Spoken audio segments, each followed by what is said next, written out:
The rain stung Ezra's face like 1,000 tiny accusations, each drop a reminder of the doors slammed shut in his life. At 25, he stood on the edge of Willow Creek, a nowhere town in Ohio, clutching a soaked backpack that held everything he owned: a few shirts, a cracked phone, and a heart battered by rejection. He had nowhere left to go, and the weight of that truth burned deeper than the cold. Ezra hadn't always been this lost. Growing up in a conservative corner of Cincinnati, he'd been the golden boy, straight-A student, track star, the kid everyone liked. But at 16, when he came out as gay, his world unraveled. His parents, devout and unyielding, called it a sin. Friends turned their backs. By 18, he was couch surfing, chasing fleeting acceptance in dive bars and fleeting relationships, only to be cast out again and again. The last straw was his aunt's eviction notice 3 days ago. "We can't have your kind here." Now, standing under a flickering street lamp, Ezra scanned the quiet street. Willow Creek was his last hope, a town he'd heard about from a shelter volunteer who mentioned a man named Caleb Monroe, a single father who took in strays, no questions asked. Ezra didn't trust easily anymore, but desperation had a way of silencing doubt. He checked the crumpled note in his pocket. 112 Maple Lane. The house was just ahead, its warm lights glowing through the rain like a beacon. As he approached, the front yard came alive with sound. Children's laughter, sharp and bright, cutting through the storm. 5 kids, ranging from a toddler to a teenager, chased each other across the grass, their clothes speckled with mud. A man stood on the porch, arms crossed, watching them with a mix of exhaustion and love. He was broad-shouldered, with dark hair graying at the temples and a face carved with lines that spoke of hard years. This had to be Caleb.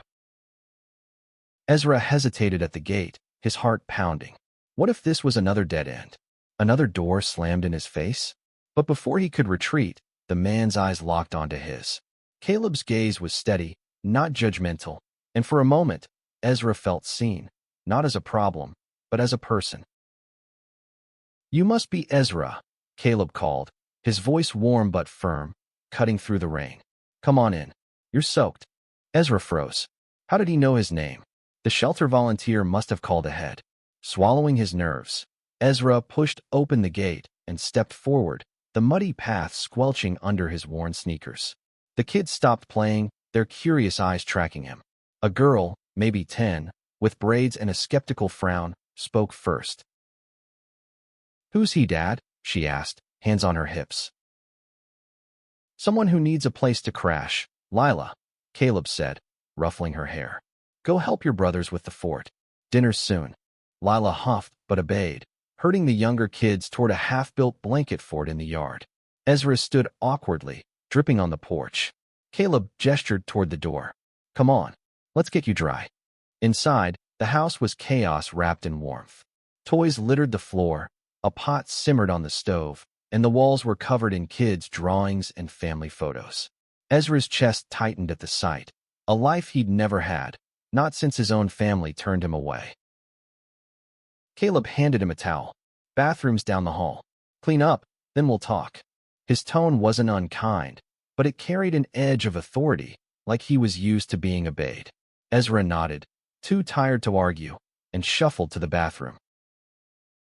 As he dried off, staring at his reflection, hollow cheeks, shadowed eyes, he wondered what Caleb wanted. Nobody helped for free. Was this guy some do-gooder with a savior complex? Or worse, did he have ulterior motives? Ezra had learned the hard way that kindness often came with strings. When he returned, Caleb was setting the table, juggling plates while barking orders at the kids to wash up. The oldest, a lanky teenager named Marcus, eyed Ezra warily. "You staying long?" he asked, his tone more curious than hostile. "Depends," Ezra said, keeping his voice neutral. Caleb glanced over. "He stays as long as he needs. That's how it works here." Ezra's throat tightened. He wanted to believe it, but trust was a luxury he couldn't afford. Dinner was loud, chaotic, and overwhelming. Spaghetti flying, kids bickering, Caleb mediating with practiced ease. Ezra sat quietly, picking at his plate, hyper-aware of every glance. The youngest, a 4-year-old named Sammy, crawled into his lap without warning, smearing sauce on his shirt. "Sorry," Ezra muttered, unsure what to do. Caleb chuckled. "He does that. You'll get used to it." After dinner, Caleb led Ezra to a small bedroom upstairs, barely big enough for a twin bed and a dresser. "It's not much, but it's yours for now. We'll figure out the rest tomorrow." Ezra stood in the doorway, gripping his backpack. "Why are you doing this? You don't even know me." Caleb's eyes softened, but his voice stayed steady. "I know what it's like to need a second chance. Sleep. We'll talk more in the morning." As the door closed, Ezra sank onto the bed, the weight of the day crashing over him. For the first time in years, he was under a roof that didn't feel like it would collapse. But the question lingered. Could he really belong here? Or was this just another temporary stop before the world reminded him he wasn't wanted? The morning sun spilled through the cracked blinds, painting Ezra's room in stripes of gold. He woke with a start, disoriented, the unfamiliar softness of the bed jarring after years of park benches and shelter cots. For a moment, he forgot where he was. Then the sound of kids shouting downstairs yanked him back to reality. He pulled on a clean shirt from his backpack and ventured into the chaos of Caleb's kitchen. The table was a battlefield of cereal bowls and spilled milk, with Lila directing her siblings like a tiny general. Caleb stood at the stove, flipping pancakes, his broad back a steady anchor amidst the storm. "Morning," Caleb said without turning. "Grab a plate. You're on dish duty after." Ezra hesitated, and used to being included so casually. He sat, and Sammy, the 4-year-old, immediately climbed into his lap again, babbling about dinosaurs. Ezra's instinct was to pull away, but the kid's warmth was disarming. He let him stay, awkwardly patting his head. Breakfast was loud, but Ezra noticed patterns in the chaos. Marcus, the teenager, was quiet but observant, stealing glances at Ezra. Lila was the bossy one, always correcting her siblings. The twins, Mia and Max, were 7 and inseparable, giggling over private jokes. And Sammy, the youngest, seemed to claim Ezra as his new favorite person. Caleb orchestrated it all, his voice calm but commanding, like a conductor of a wild orchestra. After breakfast, Caleb handed Ezra a sponge. "Dishes. Then we talk." Ezra scrubbed in silence, the warm water soothing his hands. He wasn't used to chores or belonging. When he finished, Caleb led him to the back porch, where they sat overlooking the yard. The kids were outside, building a lopsided treehouse under Marcus's reluctant supervision. "So," Caleb started, leaning back in his chair. "The shelter told me you've been on your own a while. Want to tell me your story?" Ezra's guard went up. "Not much to tell. Bad luck, bad people. Same old." Caleb raised an eyebrow, but didn't push. "Fair enough. Here's the deal. You stay, you pull your weight. Chores, help with the kids, whatever needs doing. In return, you get a bed, food, and a shot at something better. Sound good?" Ezra studied him, searching for the catch. "Why me? You don't know if I'm a thief or a creep." Caleb's laugh was low, rumbling. "I've got a good read on people. You're not here to cause trouble. You're here because you're tired of running." Ezra's chest tightened. Caleb's words cut too close, exposing the exhaustion he'd buried deep. "What if I don't fit in?" he asked, voice barely above a whisper. "You will," Caleb said simply. "Give it time." The day unfolded in a blur of small tasks, helping Lila with her math homework, keeping Sammy from eating crayons, fixing a wobbly table leg with Caleb. Ezra felt like an intruder, but the kids didn't treat him like one. They were curious, asking questions he dodged with vague answers. Marcus was the toughest, his guarded stares a mirror of Ezra's own distrust. That night, after the kids were in bed, Caleb found Ezra in the living room, staring at a photo on the wall, a younger Caleb with a woman and baby Marcus. "That's Sarah," Caleb said quietly. "My wife. She passed 10 years ago. Cancer." Ezra nodded, unsure what to say. Raising 5 kids alone, that's a lot. "Wasn't the plan," Caleb admitted, sitting beside him. "But you do what you gotta do. Those kids are my world." Ezra envied that certainty, that purpose. "You ever get tired of it?" "Every day," Caleb said with a wry smile.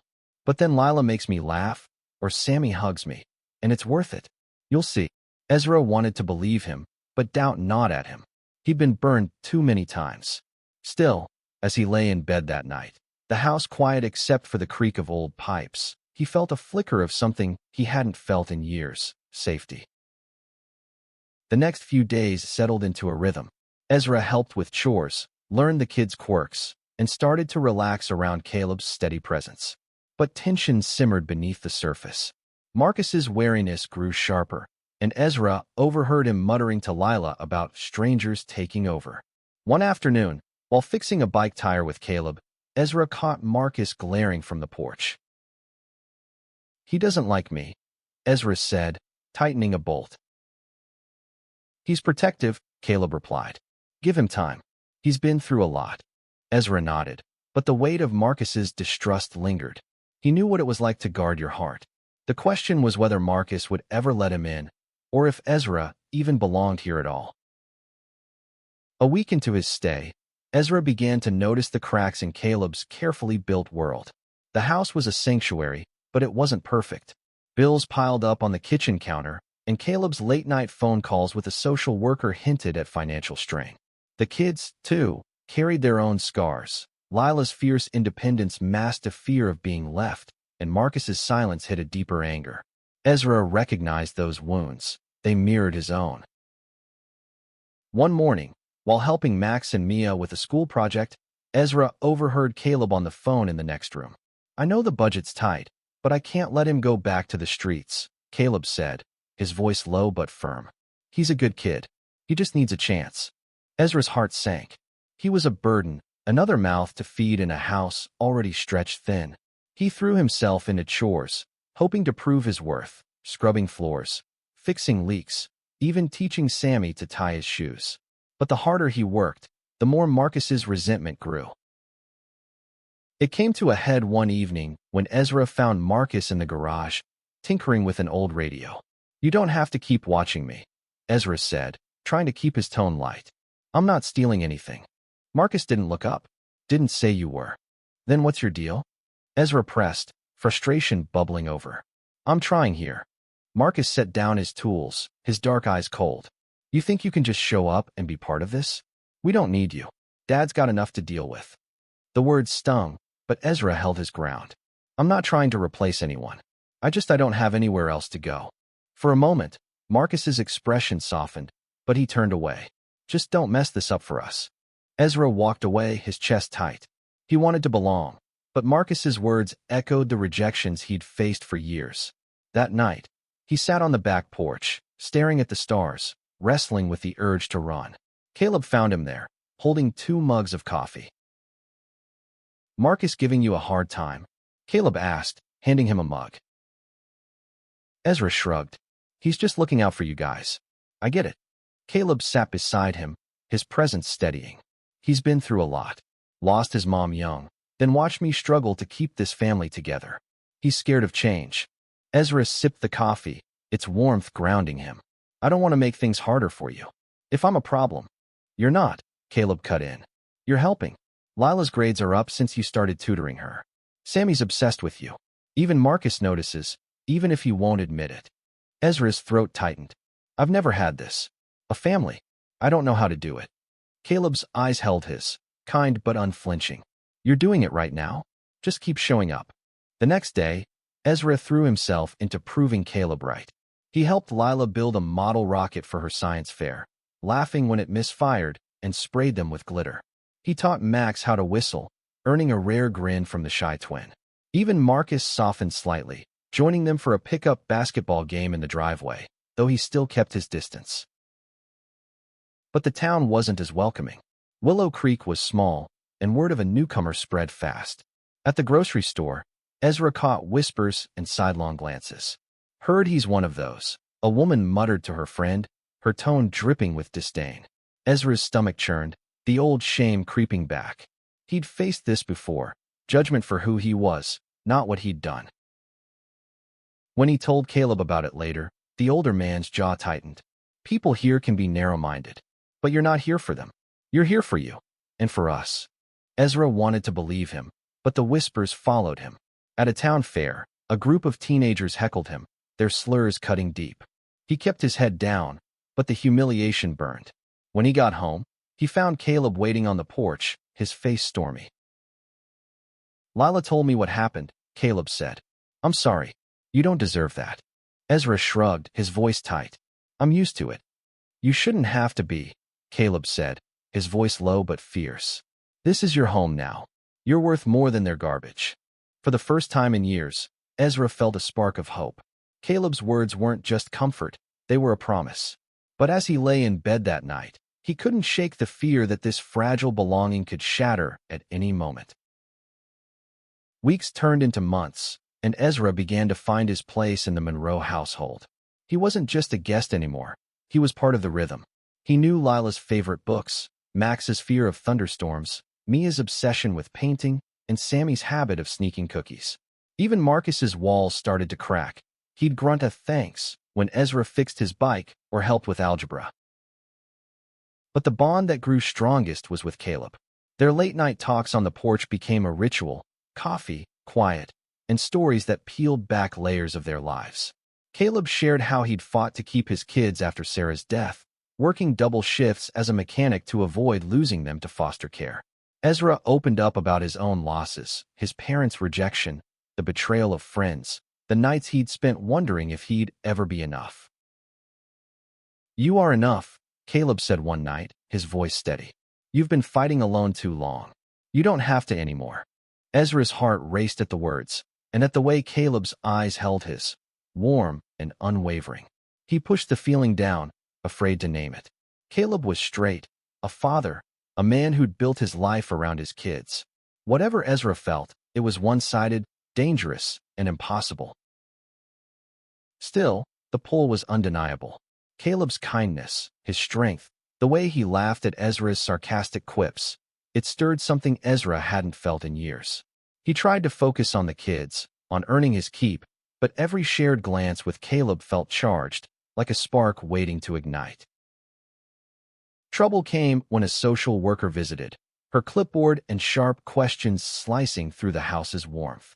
She was there to check on the kids, but her eyes lingered on Ezra, her tone clipped. "And you are?"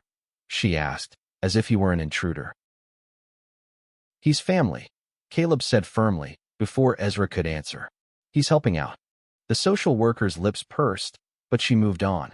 Later, Caleb confided that she'd been pressuring him about his finances. "They think I can't handle another person here," he said, rubbing his temples. "But I'm not letting you go." Ezra's guilt flared. "I don't want to make things harder for you." "You're not," Caleb said, his hand brushing Ezra's arm, the touch brief but electric. "You're making things better." Ezra's breath caught, but he pulled back, afraid of misreading the moment.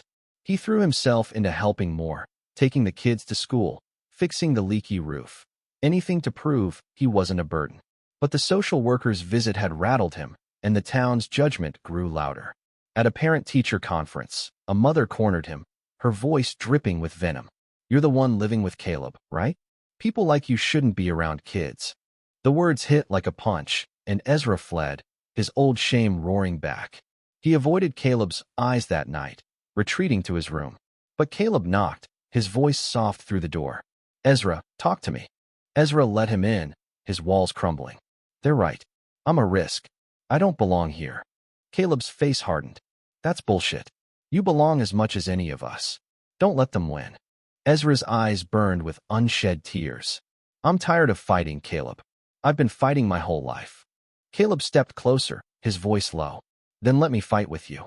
The air between them crackled, and for a moment, Ezra thought Caleb might close the distance. But Caleb stepped back, clearing his throat. "Get some sleep. We've got a big day tomorrow." As the door closed, Ezra's heart pounded. He was falling for Caleb, and it terrified him. He couldn't risk ruining the only home he'd ever known. But the way Caleb looked at him, the way he fought for him, it felt like more than kindness. It felt like something neither of them was ready to name. Spring brought warmth to Willow Creek, but it couldn't thaw the town's prejudice. Ezra tried to ignore the whispers, focusing on the kids and Caleb. He'd become their anchor, helping with homework, bandaging scraped knees, even teaching Marcus to cook. But the more he settled in, the more his feelings for Caleb grew, a dangerous current pulling him under. One evening, While the kids were at a sleepover, Ezra and Caleb sat on the porch, the air heavy with the scent of blooming lilacs. Caleb was quieter than usual, his eyes distant. "You okay?" Ezra asked, breaking the silence. Caleb sighed, running a hand through his hair. "Social worker called again. They're threatening to cut funding if I don't stabilize things. They don't like that you're here." Ezra's stomach dropped. "Because of me?" "Not you," Caleb said quickly. "Their idea of normal. They don't get it." Ezra's voice shook. "Maybe they're right. Maybe I'm messing this up for you and the kids." Caleb turned, his eyes fierce. "Don't say that. You're part of this family now. I'm not losing you." The words hung between them, heavy with unspoken meaning. Ezra's heart raced, and before he could stop himself, he asked, "Why do you care so much, Caleb?" Caleb looked away, his jaw tight. "Because you matter. To the kids. To me." Ezra's breath hitched. The air felt charged, like the moment before a storm. He wanted to push, to ask what Caleb meant, but fear held him back. Instead, he stood, muttering about needing air, and fled to the garage. Inside, he found Marcus working on the radio again. The teenager glanced up, his expression softer than usual. "You're not leaving, are you?" he asked. Ezra blinked, surprised. "You want me to stay?" Marcus shrugged, looking at his hands. "You're not so bad. Dad's happier with you around. We all are." The confession hit Ezra hard. He'd spent so long feeling unwanted. But here was Marcus, the toughest nut to crack, admitting he belonged. It gave him courage. That night, after the kids returned, Ezra found Caleb in the kitchen, washing dishes.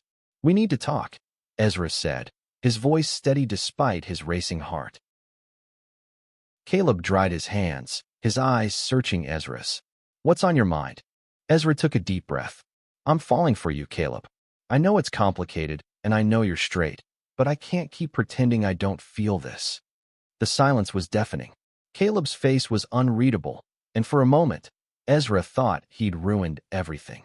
Then Caleb stepped closer, his voice low. "I'm not as straight as you think." Ezra's world tilted. "What?" Caleb's eyes softened. "I've been fighting it, too. Didn't think I could feel this way again, not after Sarah. But you've changed everything." Before Ezra could process, Caleb closed the distance, his lips brushing Ezra's in a tentative, searing kiss. It was brief, but it set Ezra's heart ablaze. They pulled back, breathless, the weight of what they'd done sinking in. "We can't," Ezra whispered, fear creeping in. "The kids, the town.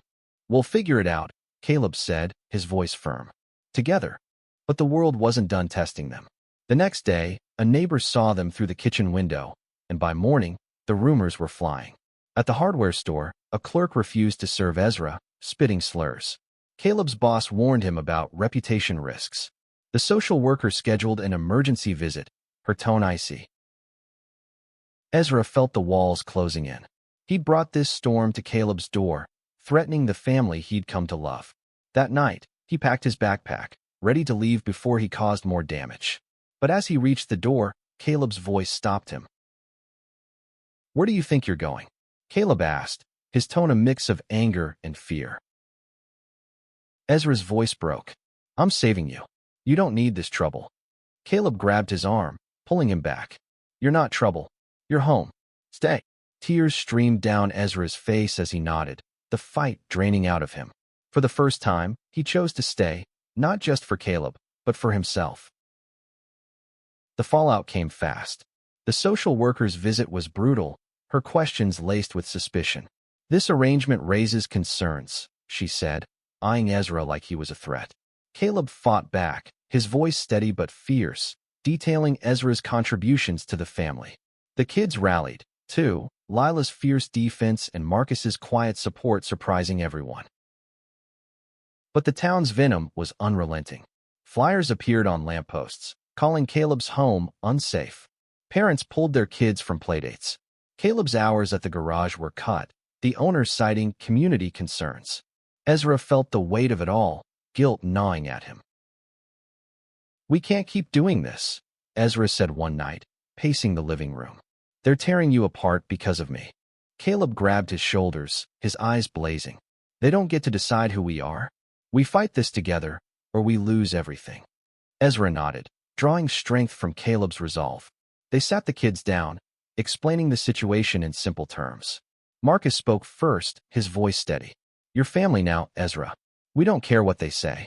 Lila crossed her arms. "They're just mean. We're keeping you." The younger kids nodded, Sammy climbing into Ezra's lap. Tears pricked Ezra's eyes as he realized how deeply he'd woven into their lives, and they into his. Caleb and Ezra devised a plan. They'd fight the social workers' threats by proving their stability. Ezra took a job at a local diner, enduring glares but earning steady pay. Caleb leaned on a lawyer friend to challenge the funding cuts. The kids pitched in, too, organizing a yard sale to raise money for household expenses. But the heart of their fight was their bond.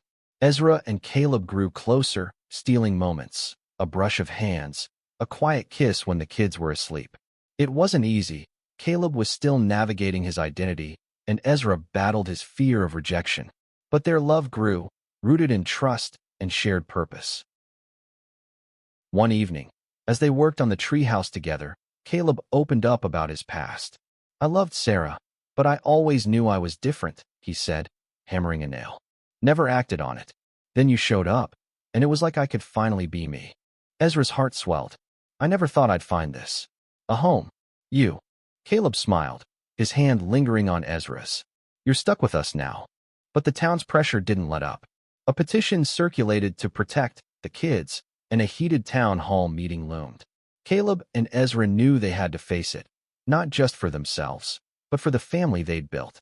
The night before, they sat with the kids, promising to fight for their home. "We're stronger together," Caleb said, his arm around Ezra. The kids nodded, their faces set with determination. Ezra felt a fire ignite within him. For the first time, he wasn't fighting alone. He had a family, a purpose, and a love worth defending. But as the town hall approached, he couldn't shake the fear that their fragile happiness might not survive the storm. The town hall was packed, the air thick with tension. Ezra stood at the back, his heart pounding as Caleb faced the crowd. The petition's leader, a stern woman named Margaret, accused Caleb of endangering his children by living in sin.